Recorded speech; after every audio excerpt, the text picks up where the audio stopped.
John Saturnall's Feast is a novel set in the 17th century in the West Country of England, and it tells the story of an orphan who becomes the greatest chef of his age. Unfortunately, he falls in love with the wrong girl, which is to say, the girl upstairs, and doubly unfortunately, the English Civil War breaks out.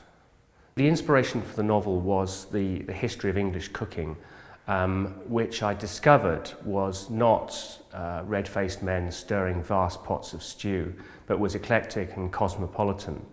Until, of course, the English Civil War broke out, when all that was swept away. And I thought to myself, what if you were a cook? What if you grew up and were apprenticed in a place like this? If you worked here, you sweated your way up to the top, and then suddenly the world that you were brought up to serve disappeared. What would you do? How would you cope? That was the beginning of the novel, and I worked backwards and forwards from that point. We're standing in Ham House, which was built in 1610 for a courtier of James I and VI of Scotland.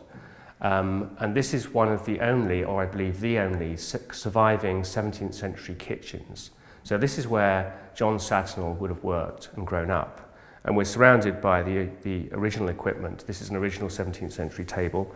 The original benches are over there, and some of the original equipment that he would have used. Of course, that equipment would have been very different. Sieves, for instance, were made of horsehair at the time. A whisk was a bunch of birch twig.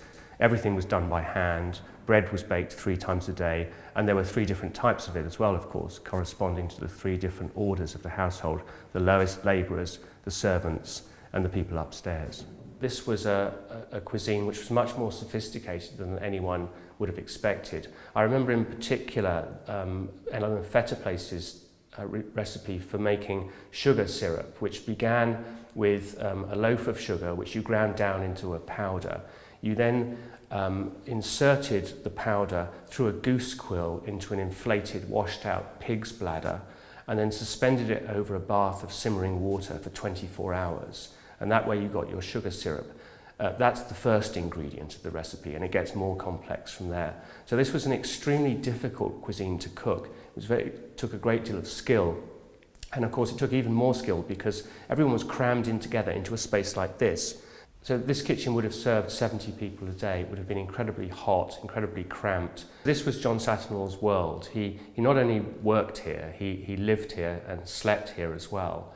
And his whole life was lived down here, serving the people who were upstairs. There was no reason for him ever to go upstairs, and there would have been no reason for the people that he served to come down here either. In order to prosecute his affair with Lucretia, he had to bridge those 2 worlds. He had to jump from one to the other.